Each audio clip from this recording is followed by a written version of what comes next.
ఎవరైతే NTPC exam and RRB, JEE ఎగ్జామ్‌కి apply చేసున్నారో వాళ్ళందరికీ ఇంకా మాక్సిమం నెక్స్ట్ ఇయర్ అంటే 2026లో యొక్క ఎగ్జామ్ స్టార్ట్ అవుతుంది. లైక్ జూన్ మంత్‌లో స్టార్ట్ అవుతుంది ఎన్‌టీపీసీ. సో, దానికన్నా ఒక 1 month before RRB, JEE exam అయితే స్టార్ట్ అవుతుంది. సీబీటీ 1 ఎన్‌టీపీసీ సీబీటీ 1 అయితే వచ్చేసి జూన్‌లో స్టార్ట్ అవుతుంది. అండ్ నెక్స్ట్ ఇంకా 2, 3 మంత్స్ గ్యాప్ ఇచ్చేసి RRB, JEE CBT 2 and NTPC CBT 2 కూడా స్టార్ట్ అవుతుంది. సో, ఈ ఎగ్జామ్స్‌కి ఎవరైతే ప్రిపేర్ అవుతున్నారో వాళ్ళకి స్ట్రాటజీ ఉందా? లేదా? అనేది ఒకసారి చెక్ చేసుకోండి. బట్ ఒక స్ట్రాటజీ వైస్‌గా గనుక మనం గనుక ప్రిపేర్ అయినట్లయితే ఖచ్చితంగా ఎన్‌టీపీసీ అండ్ ఆర్ఆర్‌బీ, జేఈఈని క్రాక్ చేయగలం. So, first and main important things ఏంటంటే ఆప్టిట్యూడ్ అండ్ రీజనింగ్. ఈ 2 టాపిక్స్‌ని ఒక 1 మంత్‌లో కంప్లీట్ చేసేలాగా టార్గెట్ పెట్టేసుకోండి. డైలీ ఈ 2 టాపిక్స్‌లో అంటే రీజనింగ్ కానీ, క్వాంటిటేటివ్ ఆప్టిట్యూడ్ కానీ ఒక 3 టాపిక్స్ మనం కంప్లీట్ చేసి ఈవినింగ్ లోపల ఆ కాన్సెప్ట్స్ మీద మంచిగా ఒక పీవైక్యూ క్వెషన్స్ కూడా సాల్వ్ చేసేలాగా ఏ స్టేజ్ అయినా లైక్ డిఫికల్ట్ లెవెల్ అయినా, ఈజీ లెవెల్ అయినా సాల్వ్ చేసేలాగా మనం గనుక ప్రిపేర్ అయినట్లయితే క్వాంటిటీ ఆప్టిట్యూడ్ అండ్ రీజనింగ్ మనం పర్ఫెక్ట్ అండ్ పక్కాగా ఉండొచ్చు. నెక్స్ట్ పార్ట్ ఏమొచ్చేసి జీకే. ఈ జీకే అనేది కొంచెం త్వరగా ప్రిపేర్ అవ్వాలి. స్టార్టింగ్ లెవెల్‌లో ఉన్నవాళ్ళు, బిగినర్ లెవెల్‌లో ఉన్నవాళ్ళు జీకేకి అట్‌లీస్ట్ ఒక 3-4 అవర్స్ టైమ్ ఇవ్వండి.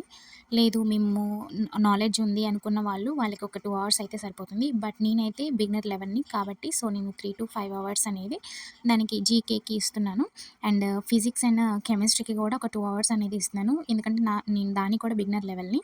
ఆఫ్‌కోర్స్ నో ప్రాబ్లమ్ స్టార్టింగ్‌లో బిగినర్స్ అయినా, అడ్వాన్స్డ్ వాళ్ళైనా ఎవరైనా సరే స్టార్టింగ్‌లో వాళ్ళకి టైమ్ టేకింగ్ అనేది ఉంటుంది. వన్స్ టైమ్ టేకింగ్ తీసుకొని కాన్సంట్రేషన్ పెట్టి చదివిన తర్వాత నెక్స్ట్ టైమ్ రివిజన్ చేసేటప్పుడు మీకు క్విక్ రివిజన్‌గా అయిపోతుందనమాట.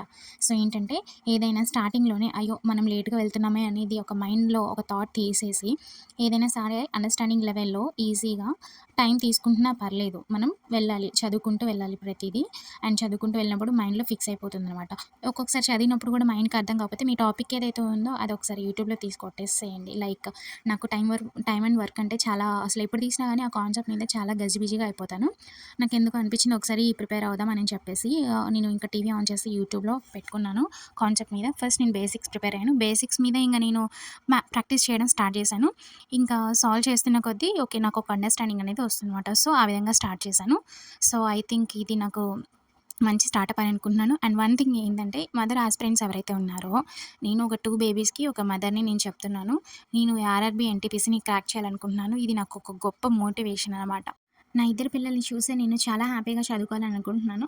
ఒక బాబునైతే మార్నింగ్ లేపి స్కూల్‌కి పంపించేస్తాను. అండ్ రెండో బాబు పడుకున్న తర్వాత లేకపోతే నాకు మాక్సిమం టైం అనేది ఇస్తారు. అండ్ మాక్సిమం వాళ్ళని ఏదో ఒక విషయంలో ఎంగేజ్ చేస్తూ ఉంటాను. ఎంగేజ్ చేస్తూ నెక్స్ట్ నేను చదువుకుంటాను. అంటే మ్యాథ్స్ కాన్సెప్టువల్ అయితే వచ్చేసి వాళ్ళు పడుకున్నప్పుడే చదువుకుంటాను. ఎందుకంటే అవి కొంచెం బ్రెయిన్‌కి పెట్టాలి కాబట్టి. అండ్ నెక్స్ట్ జీకే లాంటి పార్ట్స్ ఏమొచ్చేసి నేను చదువుకుంటూ నా పిల్లలకి ఎక్స్‌ప్లెయిన్ చేస్తున్నట్లుగా అలాగా ఎక్స్‌ప్లెయిన్ చేసుకుంటూ ఉంటాను. సో, వాళ్ళు కూడా ఏంటంటే నన్ను రివర్స్ క్వెషన్స్ వేస్తుంటారు కాబట్టి నాకు కూడా డౌట్స్ అనేవి రైజ్ అవుతుంటాయి. మదర్స్ ఒక పిల్లలున్నంత మాత్రాన నేను చదువుకోలేను అది ఇది అని కాదు. అండ్ వన్ థింగ్ ఏంటంటే ఇది నాకు ఆల్రెడీ నేను ట్రై చేశాను. ఆ టైంలో నేను ఎగ్జామ్ రాయలేకపోయాను. బట్ ఇది నాకు మళ్ళీ సెకండ్ ఆపర్చునిటీ దేవుడిచ్చారు. సో, ఈసారైనా నేను ఖచ్చితంగా క్రాక్ చేయాలి. అండ్ ఈసారి ఎగ్జామ్ రాసేటప్పుడు నాకు ఎటువంటి డిస్టర్బెన్స్ లేకుండా అంటే లాస్ట్ టైం పిల్లలకి బాలేదు. సో, ఈసారి మాత్రం అలాంటి డిస్టర్బెన్సెస్ ఏమీ లేకుండా గాడ్ బ్లెస్ చేయాలని చెప్పేసి అండ్ నా ప్రిపరేషన్‌ని కూడా ప్లీజ్ గాడ్ బ్లెస్ చేయాలని అండ్ మీరు కూడా నాకు ఆల్ ది బెస్ట్ చెప్పండి. అండ్ ఎవరైతే రాస్తున్నారో సో, వాళ్ళందరికీ కూడా నేను ఆల్ ది బెస్ట్ చెప్తూ ఉన్నాను.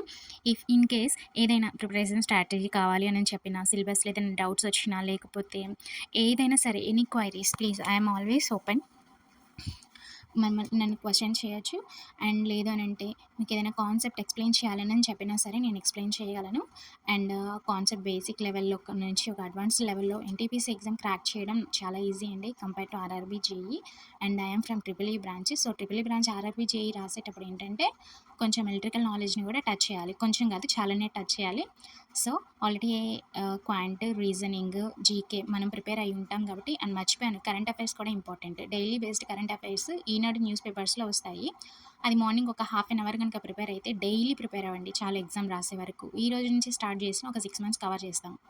సో ఈ కరెంట్ అఫైర్స్ అని ప్రిపేర్ అయిపోతాం. అండ్ నెక్స్ట్ ఎలక్ట్రికల్ నాలెడ్జ్ అనేది మనకి మాక్సిమం ఒక 7-8 సబ్జెక్ట్స్ అనేవి ఉంటాయి.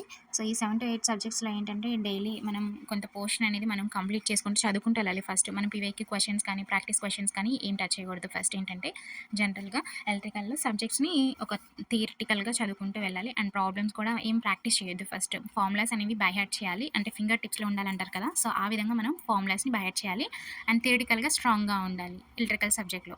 And next PYQ questions previous papers ఏమైతే ఉన్నాయో అంటే ఆర్ఆర్బీ లెవెల్లో మనం ఖచ్చితంగా ఎలక్ట్రికల్ సబ్జెక్ట్స్ని ట్యాగ్ చేయాలని అంటే మనం IAS triple U branch related క్వశ్చన్స్ని మాక్సిమం సాల్వ్ చేసేలాగా చూసుకోవాలి. అండ్ గేట్ లెవెల్లో ట్రిపుల్ యూ బ్రిడ్స్ ఏమైతే ఉన్నాయో సో ఆ పీవైక్యూ క్వశ్చన్స్ని కూడా తరోగా ప్రాక్టీస్ చేస్తూ ఉండాలి. వన్స్ థియరిటికల్ స్టడీ అనేది అయిపోయిన తర్వాత మాత్రం ఇదంతా చేయాలి. Thank you all for watching my video and please do like, share and subscribe to my channel.